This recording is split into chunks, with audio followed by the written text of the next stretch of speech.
You know you're in the doldrums when nobody else knows you're in the doldrums. There's just something that's out of alignment.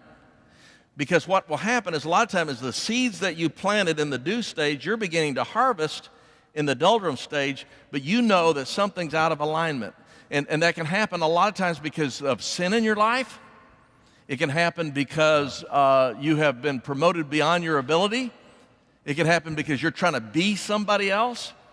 It can happen because of spiritual warfare, opposition that's coming against you. It happens. It's the bell curve, friends. You know how the bell curve works. Now, what they tell you is at the top of the bell curve, before you start to descend, start a second bell curve. That's real easy to say, but how in the world do you do that? So what do you do when you get into the doldrums? Well, you got some choices. One thing you can do is you could just make a hard right turn and go back to the dew stage. And just say, well, I'm going to knock on more doors. I'm going to work harder. I'm going to, And by the way, this happens in marriage as well. You get dream, that's called engagement. Dew is the wedding, and you start doing life together, and then you enter into doldrums. And there's something wrong with the marriage. It's lost the sparkle. It happens in our relationship with Christ as well, doesn't that? See, these 4 seasons are a part of church planting. It's a part of marriage. It's a part of our relationship with Christ. What do? There's some people who just work harder. They move over to the dew. In marriage, you know what some people do? When they get in the doldrums in their existing marriage, they just go do somebody else. They do. You know what happens in churches sometimes? And some of you are thinking about a church plant for this very reason. You got in doldrums in your existing church, and so you decide to go plant a church somewhere else. And you're not dreaming new dreams or writing new sermons. You're taking the old sermons to a new place. Yep. But there's another option. And the other option is cocoon. Stay with me. And cocoon is where you get in a very dark and quiet and lonely place, and you pray that prayer of David again. Search me, O God, and know my heart. Try me and know my thoughts. See if there is any wicked way in me, and lead me in the way everlasting. In other words, you ask the question, why am I in the doldrums? And if it's sin, you confess it. If it's that you've gotten promoted beyond your ability, you take a step back in the organization. If you're in the wrong church, you go to another church. And it's all right to go to another church. It's not all right to go to another spouse, but it's all right to go to another church if you're in the wrong church. You're not where God can use you. That's all right, but you do it for the right reason. Now, what I have found vocationally, is that this cycle happens in my life about once every 5 years. And about once every 5 years, I have to decide. I've been at Lake Point for 32 years. I've been through this cycle about 6 times, where things start getting uncomfortable, where I get a little bored, where I get a little restless, and I have to ask the question, why am I feeling that way? And what I found sometimes, it's sin in my life. What I found sometimes is I'm trying to be the pastor everybody wants me to be instead of who God created me to be. I have to redo my job description. I've actually looked and said, have I taken Lake Point as far as I can take it, and do I need to be investing my life somewhere else that's closerly aligned to my gifting and my ability and my stage in life, very frankly? And for 6 different times, God has recalled me in the cocoon state. He's recalled me to Lake Point. And when he does, you know what happens? I begin to dream again. That's good. I literally get in my car like a church planter, and I drive back across the bridge into Rockwall, Texas, and I start thinking about the community. I start driving down the streets and looking at the houses there and the businesses there and the Chamber of Commerce, and I start thinking all over again about how I could pastor this new church. And I start walking the hallways, and I see smudges on the walls that I didn't see a month before. And I think to myself, you know what? I could do a better job than the guy who used to be pastor here, which was me, by the way. You see? Hey, can I push and you got to this do that in your marriage as well. Go ahead. Let me push this in. Where are you right now at Lake Point? Right now, I am actually in this stage again, which is kind of fun. It's a great question. You know what's fun is I asked my staff where we were as a church, and the answers were all over the board. And I realized that they weren't answering the question that I was asking.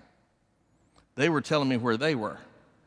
or they good. were telling me where the children's ministry was, or where the good. student ministry was, or where the media ministry was. And here's the truth.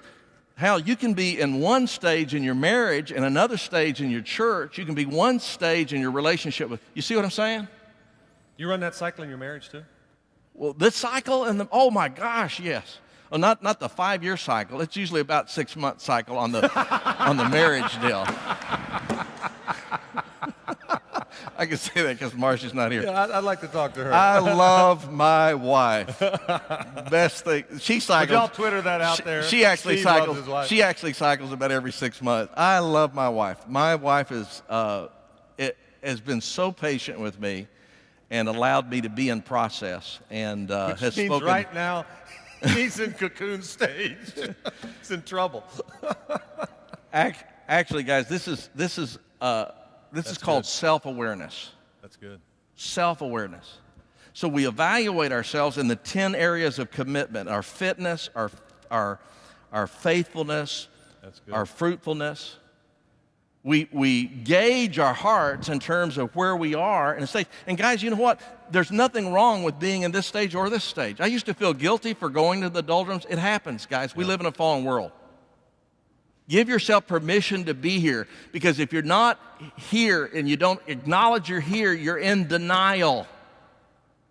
And then what happens? You start medicating this pain. That's where addictions come from, instead of fixing the pain. And so allow yourself to be here. Also, you realize that this renewal goes on forever. It just goes on forever.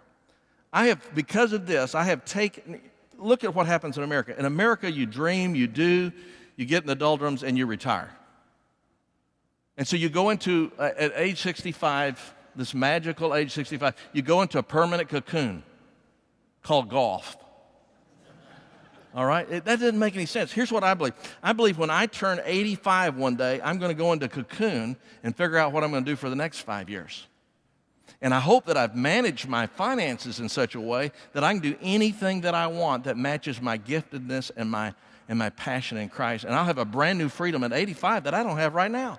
Yeah. And so it gets retirement out of a permanent category. Retirement ought to be something. And the other thing that it's done for me, Hal, is I've taken more of this time now instead of at the end of my life.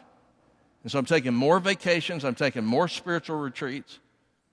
Instead of putting it all at the end of my life, I think I'm going to have a better run and be better aligned, dreaming the right dreams and doing the right things, if I'll recognize when I'm hitting something that's out of kilter, out of alignment, and I do the necessary hard and painful work of saying, what is wrong here? What needs to be fixed? And sometimes it's something else outside of me, and sometimes it's myself. All right?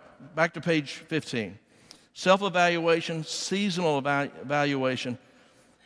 Alignment of task is number 3. Alignment of task.